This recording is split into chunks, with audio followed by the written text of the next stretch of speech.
episode of the second season of the Voices of Rondo podcast. My name is Moises. I'll be one of your hosts for tonight, and here along with my fellow host here. My name is Javier Soto. My name is Erica. I'm very excited for this episode because this episode is going to be about a Juneteenth event that we attended. It took place in the Rondo Commemorative Plaza, and we went there as youth council with cameras, and we seek to interview people who were there. Before we get into that, what is Juneteenth, Erica? So Juneteenth is a federal holiday that celebrates the end of chattel slavery in the United States. And a lot of people think that the Emancipation Proclamation signed by President Abraham Lincoln is the event that ended slavery, but that wasn't the case. So slavery still continued to go on in Confederate states as long as there were no Union soldiers to enforce the proclamation. And as time went on, the Union Army began pushing deeper into Confederate territory, and they brought with them the message that slavery had finally ended. And so it took the Army over 2 years to spread the word of the end of slavery to Texas. On June 19th, 1865, after winning the battle in Galveston, Texas, which is the date that is now celebrated as Juneteenth. And so it's a very culturally significant holiday, and it's really important to be taught about because it shows where our country has been and where it's came from, what it's still doing now, and what needs to be changed for the future.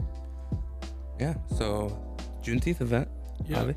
So we were actually at the Juneteenth event that was held at the Commemorative Plaza on Old Rondo Avenue. And there were a ton of festivities and stuff. People were playing live music. Yep. There were a bunch of booths, one of which obviously being ReConnect Rondo, which we tabled at for a little bit. But we as the youth council decided that we should bring some camera equipment, some microphone equipment, and get some interviews. I mean, we got a couple notable people, but mostly, people from the community, people from, who actually live around there. And not just people who kind of work in the politics of it, which I think is crazy important.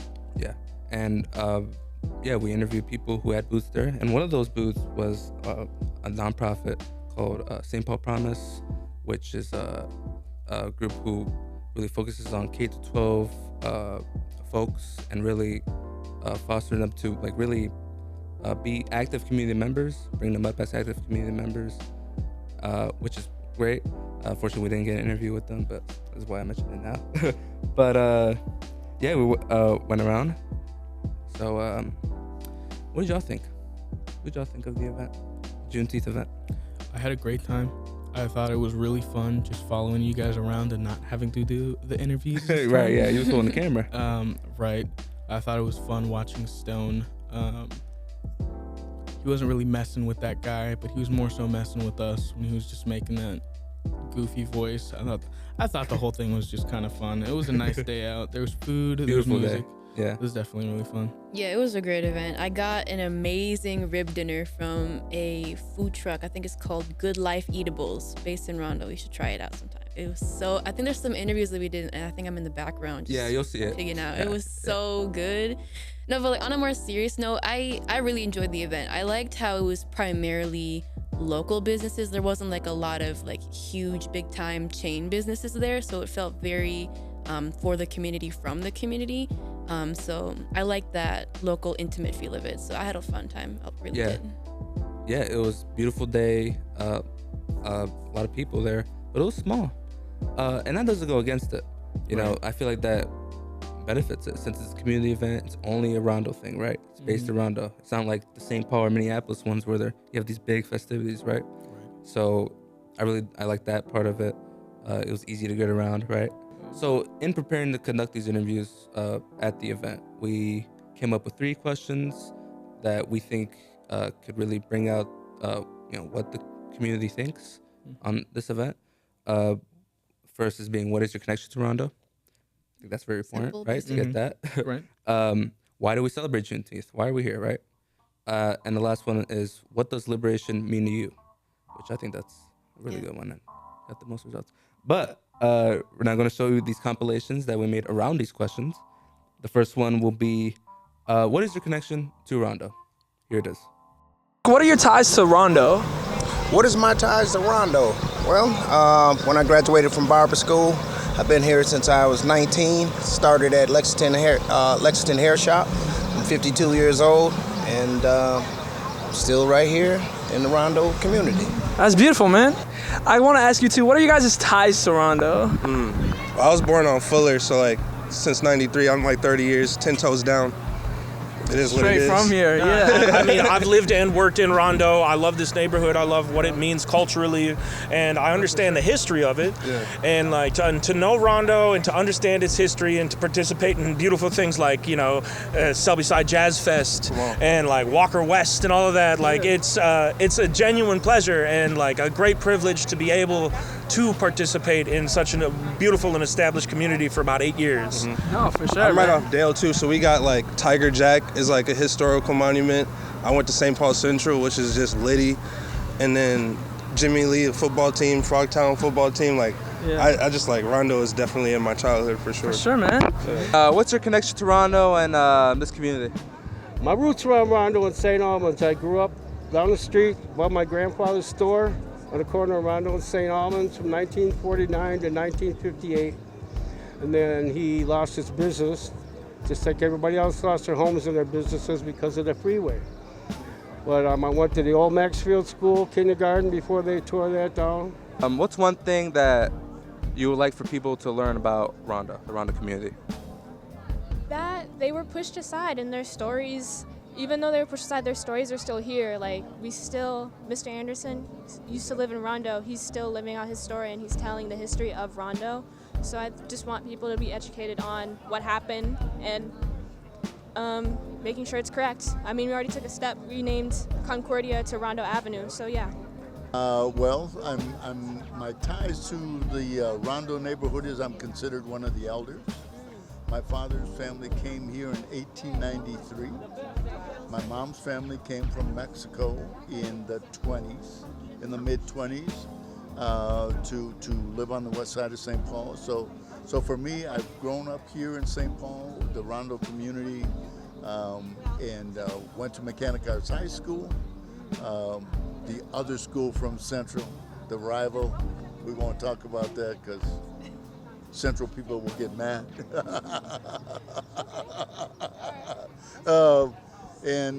So I also, at this point, I'm also, in addition to being an elder, I'm considered a historian because I've done a lot of research and writing and on baseball, on sports, but also in general on history of the Rondo neighborhood. Sure.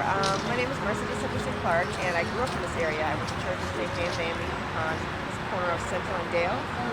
My mother was an educator at Maxfield Elementary School way back in the 60s, late 60s, early 70s, and then became the administrator in the 80s, I believe, 80s, 90s, and then was responsible for erecting the playground that they have for us. My parents lived off Lexington and Central when they first moved here. And like I said, we went to church here and all of our activities were here in the Rondo community. Do you mind sharing with us like your ties to the Rondo community? Oh, I grew up not too far from here. My mom still lives right over here, just across the bridge, and I've always loved St. Paul. My grandparents, or my grandmother, she was born around the time of the destruction, and my grandfather, who co-founded Walker West, their goal is to teach music to youth, and it's near the Rondo community. So. All right, so that was the video of what is your connection to Rondo. Avi, you guys want to say?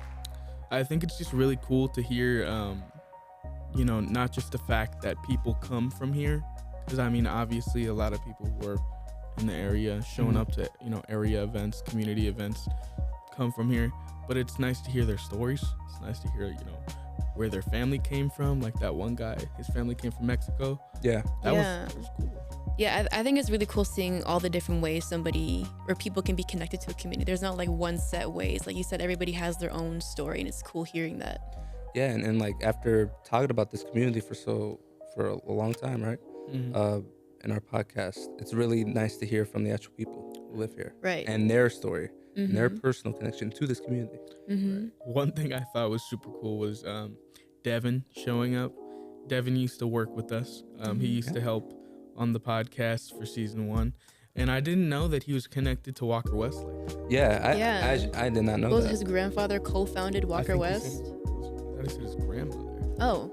Grandmother or grandfather? It's one of the grandfather. two. Yeah, It's it was grandfather. But no, but he actually did perform at the Juneteenth event too. He had his trumpet. That was cool. He was really good. Yeah. So yeah, those are our thoughts of that compilation. Now gonna go to the next one. This one being, why do we celebrate Juneteenth? Very important question. Here's the video. Why do you think we should celebrate Juneteenth? Why do you think it's important to celebrate it? That's a good question, Stone. The thing with Juneteenth, you know, like, America is supposed to be like the land of the free and all that. They talked about freeing the slaves several times. For sure. We still ain't really free for real.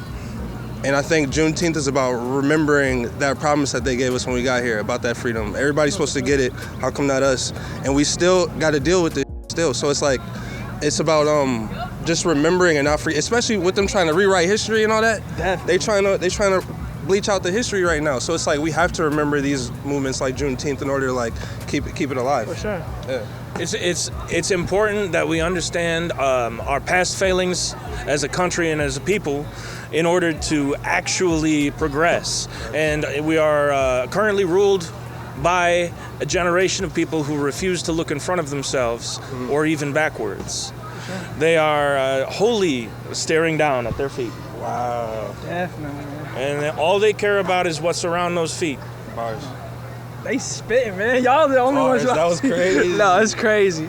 Well, I mean, as we know, African Americans have really helped build the economic foundation of America. The celebration of Juneteenth is an acknowledgement and recognition through freedom announced back in the 1800s.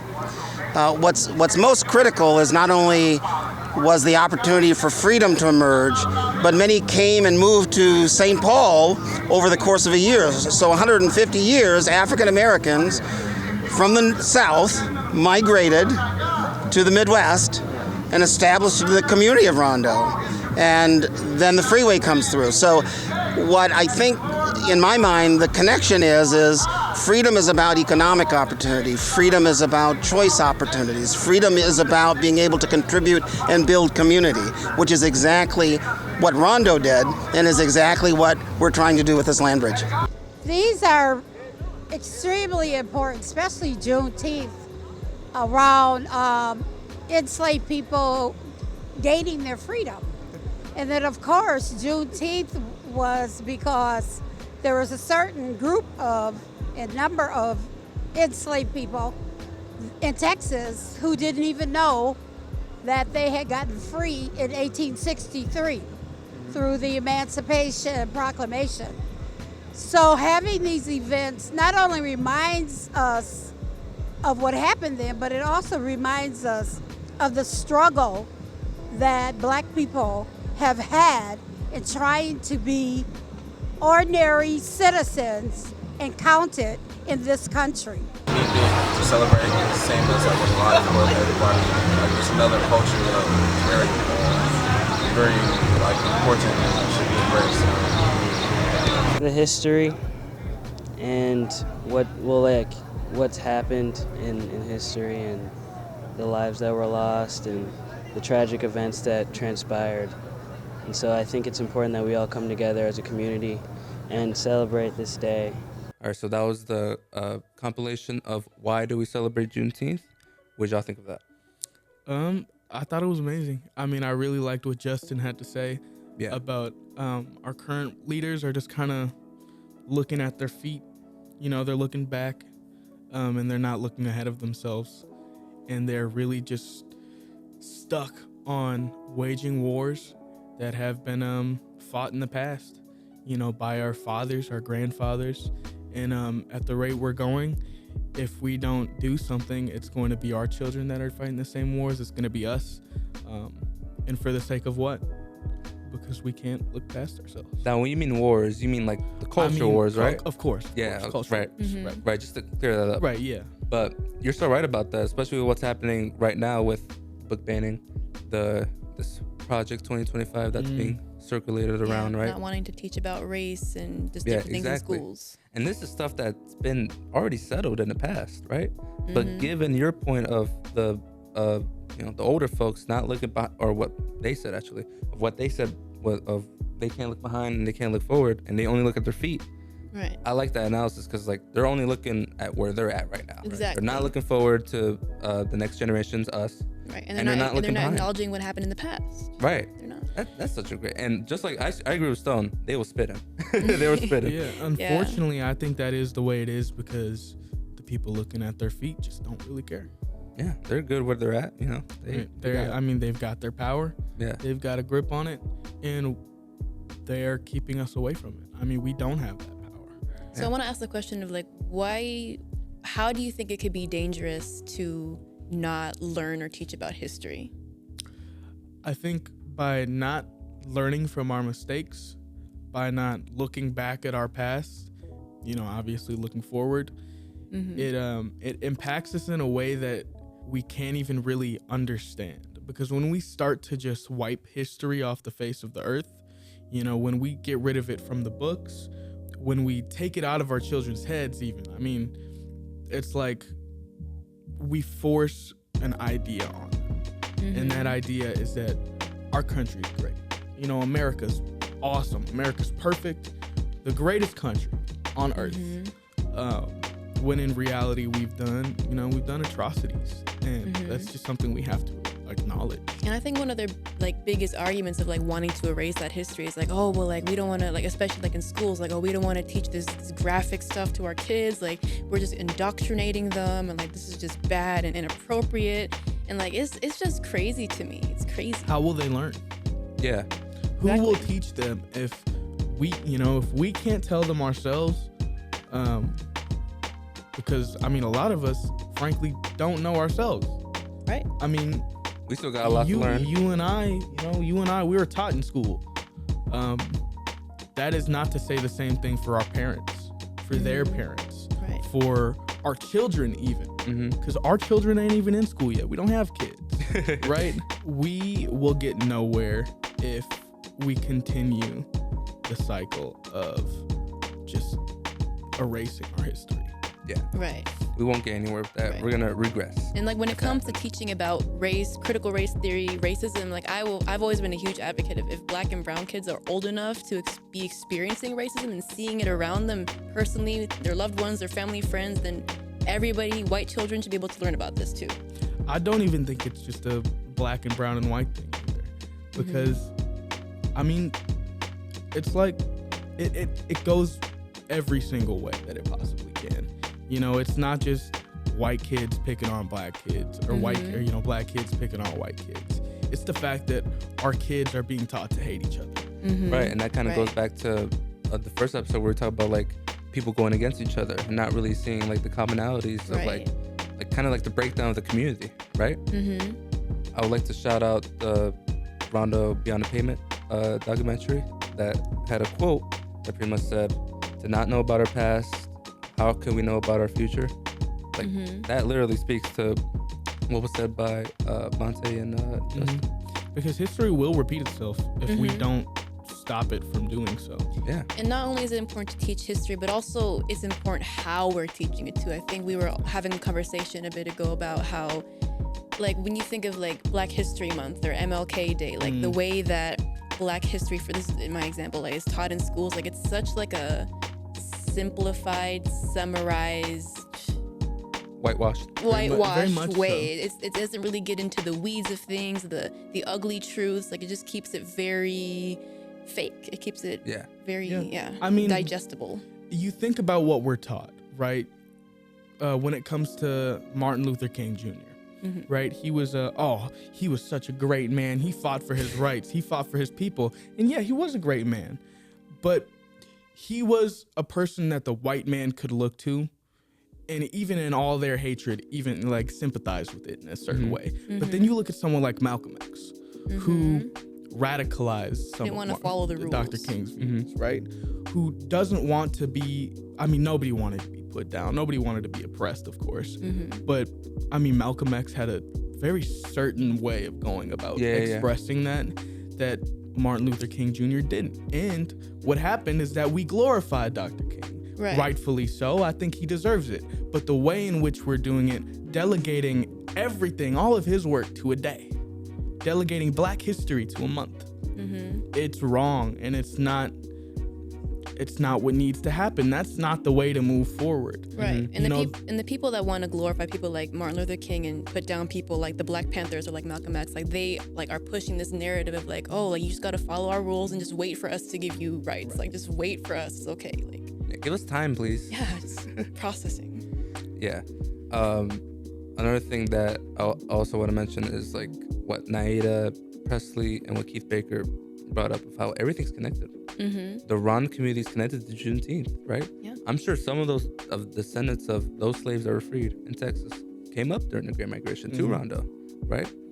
And it's just crazy how history's like a web, right? It's all connected, cause and effect, and that's why we got to learn from it, right? Because again, we're doing stuff that are having effects. Right. So yeah, those points were great. So now we are going to get into the third and final compilation of interviews. The best for last. We didn't intend it that way, but I think it is. It is, what does liberation mean to you? Here it is. What does liberation mean for you? Great question. What does liberation mean for me? It means going to work every day, being able to take care of my family, being able to take care of what's mine, take care of my community, and everyone loving one another. That's liberation. We are not free until we're all free. That goes for Gaza and Palestine. That goes for Congo, Sudan. We are all a part of this global hegemonic structure. Whether we are participating in it willingly or not, we are a part of it. We benefit from it. And so liberation is ultimately the dismantling of the American hegemony and the creation of deeply rooted communal systems that are built off of mutual aid and mutual need in order to free ourselves from colonial thinking. That's the part I was gonna get at. So there's like a systematic part. There's like a systematic part where it's like they need to own our thoughts. Give us like the resources to liberate, but also there's like a mental amount of like, so like we gotta hold the system accountable to liberate us, but also we need to hold our brothers and sisters accountable to liberate their own minds as well. 100%. Yeah. No, definitely. Good point. Spreading that message to like your own family and your own friends is just as important as pushing that to the system, you know what I mean? And they'll try to make it seem like us having these kind of conversations is like some people don't really have like the emotional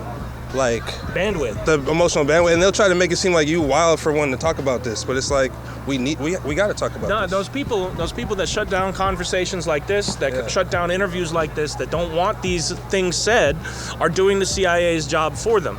It's all a part of COINTELPRO. These are declassified documents that you can look up, and it's a step-by-step method for derailing revolutionary conversation. But sometimes it just be the homies that be trying to shut down the conversation. Because they just don't want to talk about that shit. Yeah, man. Why are you being a downer, bro? So, if we had a vision for the future, right? What does freedom look like for Rondo? What are like first steps that you guys would take for that? There's got to be the ownership of the property and the buildings and the real estate. We need that. Reconnecting Rondo is important, but all at the same time, freedom for Rondo is like freedom for everybody, right? And that, like, being able to self-determine, being able to like own where you live, because I know there's a ton of rental properties here, right? And this is a historically black neighborhood with a very, very strong home ownership presence, right? We're talking about a neighborhood where the only source of intergenerational wealth that these people have access to is the house that their grandparents bought that almost got torn down for a goddamn highway. Right? Yeah. And now just apartments that we can't even live in. Yeah. You know what I mean? And so the big thing is just like freedom for Rondo looks like self-determination for the residents of Rondo, for the historical residents of Rondo. I mean, it's land back, full stop. And that ain't even about being indigenous. Yeah. No, it's kind of complex, but because I don't have the other side of when we look back at what slaves were. I can't imagine what slavery was. or Jim Crow was. Although I lived to a certain degree in bias, even here in St. Paul, but I think for me, freedom is basically I can every day when I wake up, as I've grown up, I could do the things that I wanted to do, and I didn't have to answer to anybody other than maybe my parents. You better be home by the time it gets dark or whatever, those kinds of things. But I didn't have to go to somebody like a slave master or somebody and say, can I go do this? Or you work all day and that's what you do because you're creating product or for somebody else. So freedom, it's such a hard thing to think because I don't know the other side. I can only imagine. Well, it means everything to be free. Even just being in this community feels free because you feel comfortable around people who look like you and who have similar values and expectations. So I think it's important that we're having this event on this property at this time. So, yeah, I just think it means everything. What does it mean to be free as a Black American? Wow. Someone will always say, are we truly free? Right? Yeah. But it takes for each individual to decide what their freedom is. Free to get up in the morning and praise God and thank God for whatever blessings He bestows on you throughout the day. And for me, it's about service or helping other folks. So you really got to put passion into that. You got to connect with people and you got to share the best part of your life. So that was the third compilation of interviews. What does liberation mean to you? And wow, that was a there was compilation. a lot to unpack there. I just want to say, in doing this podcast, doing season 1 and doing this season, we've talked about the history of the Rondo community, the history of the African American experience with transportation policy, and how to fix that, right? How do we fix that really deep injustice, right? What they said, restoring community, helping each other out, really getting freedom for everyone, not just one community, for everyone. Right. And I'm just overflowing with emotion because it all connects. It all connects. Right. But I know y'all got some stuff to say, so. Yeah, I mean, just in all of those clips, I know I've already said it, but Justin I don't even really need to say much more on that because he says it all. I mean, he's just spitting. Yeah. He's just really saying what he believes, how he feels. But there was something about the first clip that kind of touched me a little bit. With the food vendor? Yeah, the food vendor. Because let me try to put it like this. I guess when it came to Justin, right, he seemed like he knew what he was like he was prepared to say that, right? But when it came to the food vendor, right, there was this moment where he really had to stop and think about it, right? He didn't take too long. He didn't take like a couple minutes. It was just a quick second, but something I noticed. And then everything that he said after that, right, up until what was it? It's like, and everyone loved one another. It's like you could tell that's just really how he feels and how, that's what he's yearning for, what he wants. And he does it in a way that's not it doesn't come across as someone who's longing for this type of feeling, right? But it definitely comes across as someone who knows what they want. And somebody who,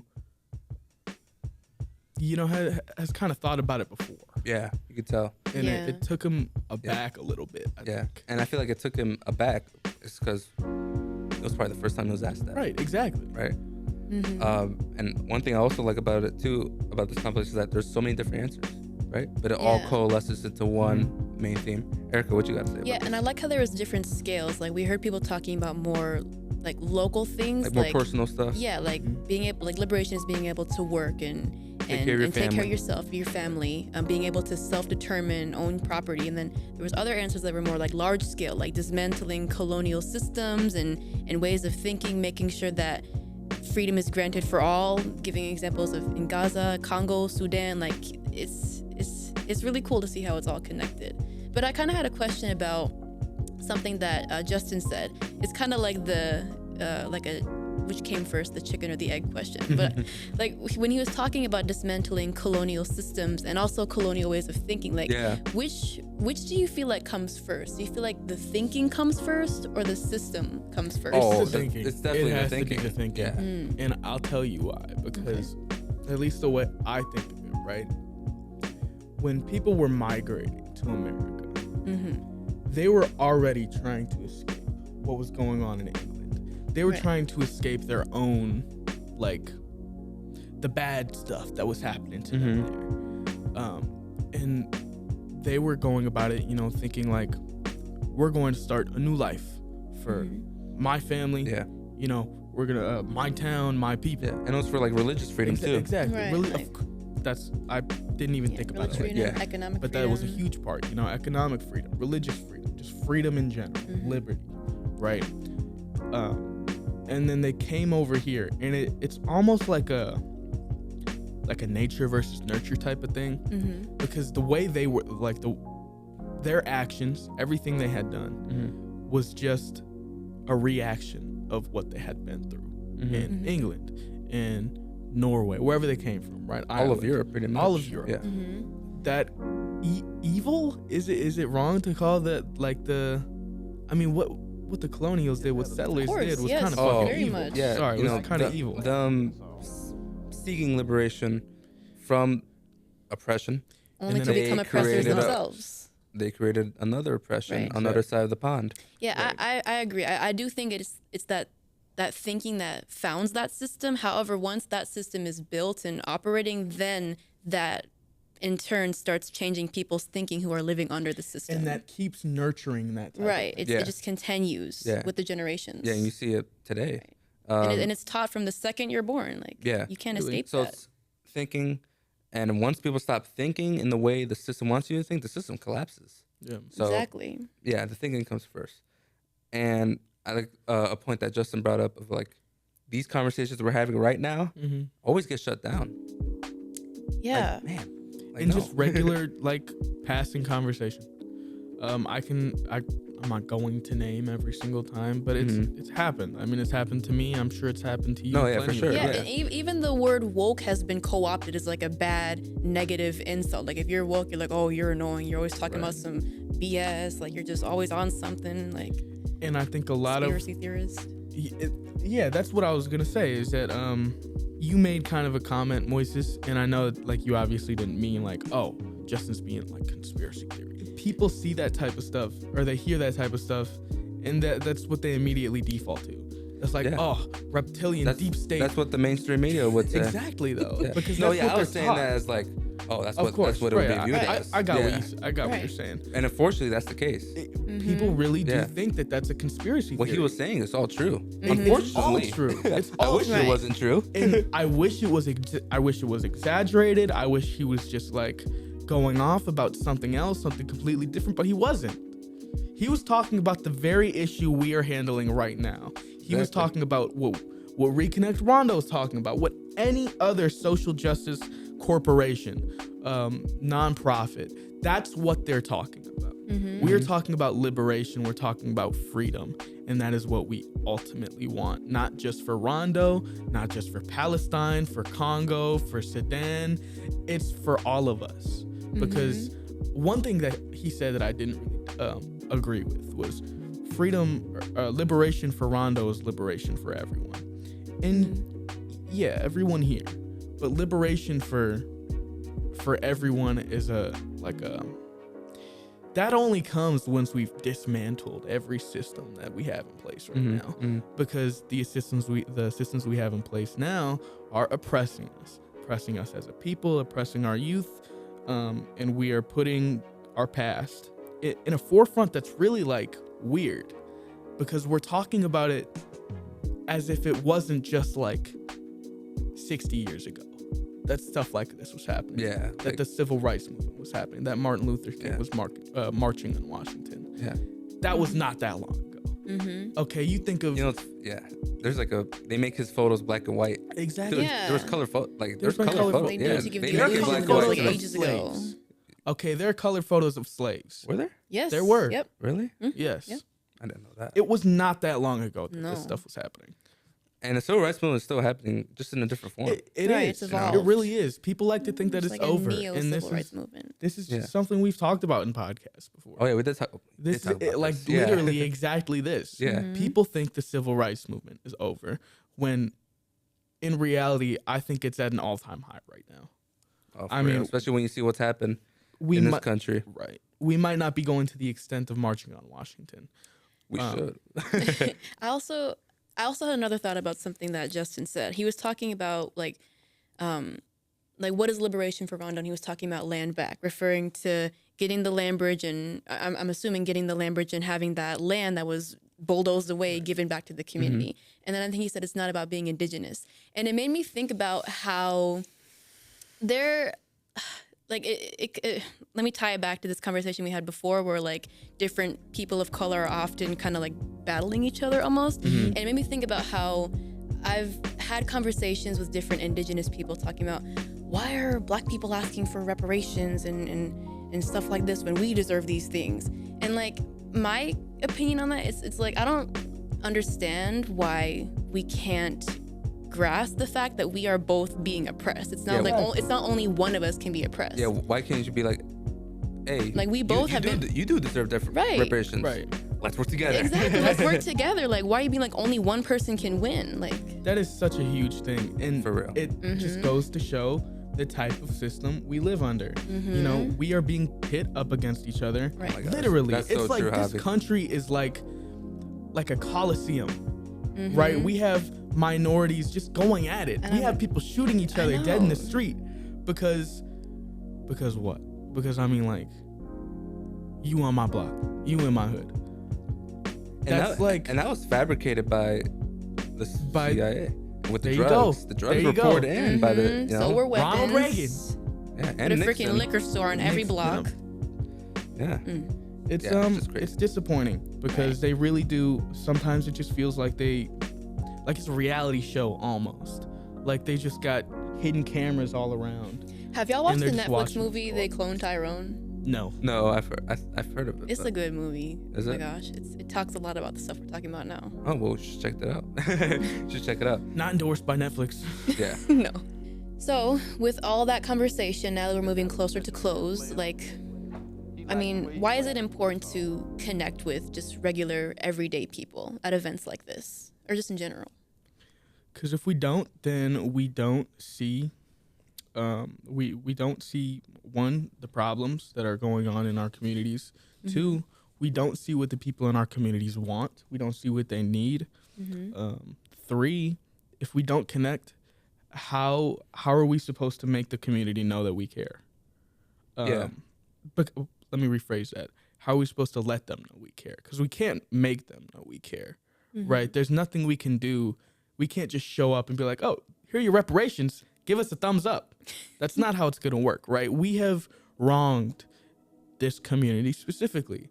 And if I were them, I really wouldn't trust anything that the city wants to do. No, That, Yeah, you most know, definitely. anything the state or the city wants to put over, like, it's reasonable to be scared of this project. You know, and at to not having understand. And I have a point about that. You know, at the event, you know, me and Erica were there, and we were tabling. Yeah, tabling. And there's many different opinions, right? There's people who were supportive of the project. There's people against it.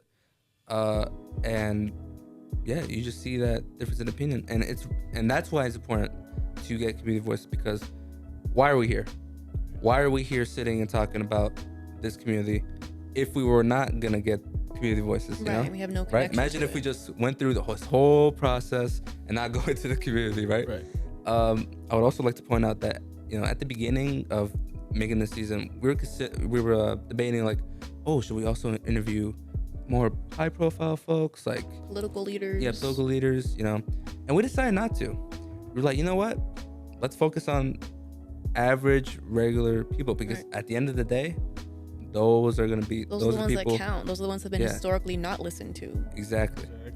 So another question I have to close off is how does Juneteenth connect to the revitalization of Rondo? How does that connect? That's a good question.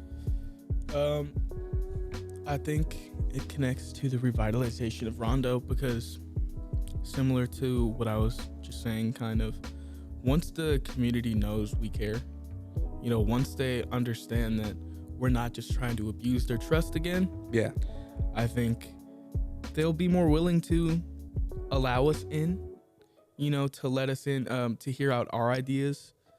And I think that was a big push, like when it came to even just introducing Juneteenth as a holiday. Yeah. It's something that means a lot to people. Something a lot of people also don't understand. Yeah. They don't see any reason why it should be a holiday to begin with. Yeah.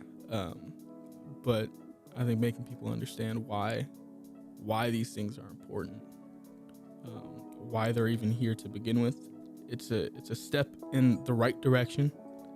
It's not a leap by any means. Yeah. We're not making any huge groundbreaking like steps forward, but we are trying to slowly, little by little, reintroduce community into community. I believe that's what I see it as. Yeah, like Juneteenth is about the liberation of folks, right?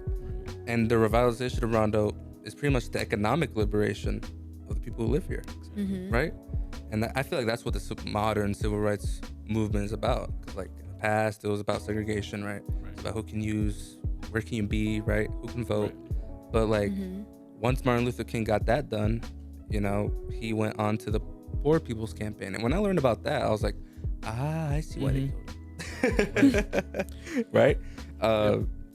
Juneteenth, MLK, Black History Month, these things get co-opted now, right? Well, Juneteenth, not yet, but MLK and Black History Month, they get co-opted by, the white liberal that, MLK talked about in his letters. So we gotta watch out for that, right? That whitewashing of Black history.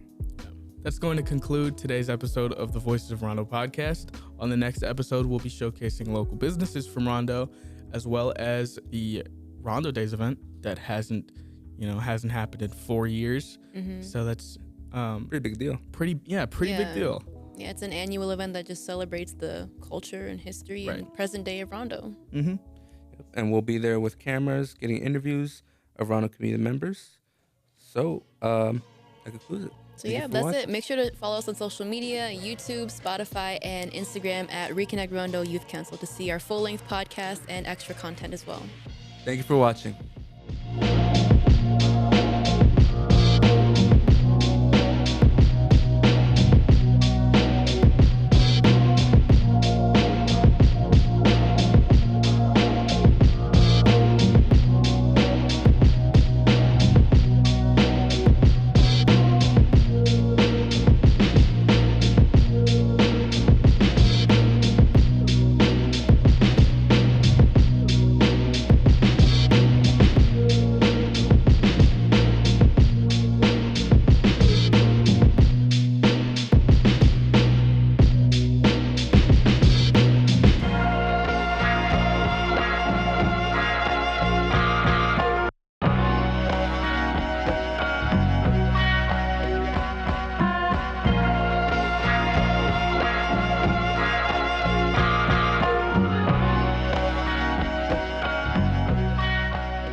Thank you for watching our podcast.